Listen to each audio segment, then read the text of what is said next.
Yeah, my work is that's Poetry Machine at and actually the version now at DEAF is 1.5. It's a text generator based on semantic networks or neighborhoods of words actually. And what you have when you enter the space, you have the keyboard, and this keyboard when you enter is already moving as if somebody was typing and text is generated. And then as you approach the keyboard gets slower and slower and leaves you time to do your own input at the keyboard. And then it starts associating from the new input you gave it.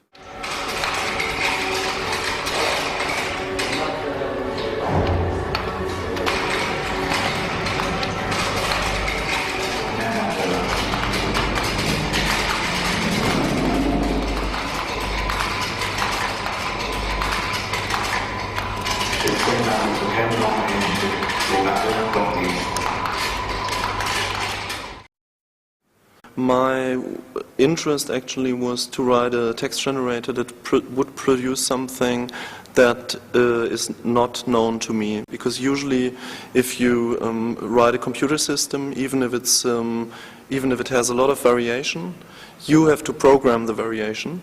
So actually, you get quite bored when the work is done because you know the output. Actually, the topics are changing a lot because it depends a lot on what is actually happening on the internet. So there are concepts that are quite stable, so the output will always be the same. For example, I don't know, ocean, for example, seems to be a stable topic. Nothing changes with ocean until the next oil catastrophe or something. But now it's very funny because a lot of words are now infected by these terror attacks.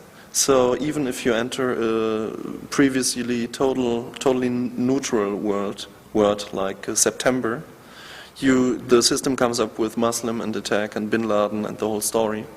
So the system also includes some, because it's all the time searching, so there's something like a political actuality in there. My interest was to open up the system so far that actually the output was something that I couldn't predict. And that's actually what's happening now. So every sentence and everything that comes out of the system is a surprise for me, and sometimes it's a good surprise, sometimes it's not so good as a surprise.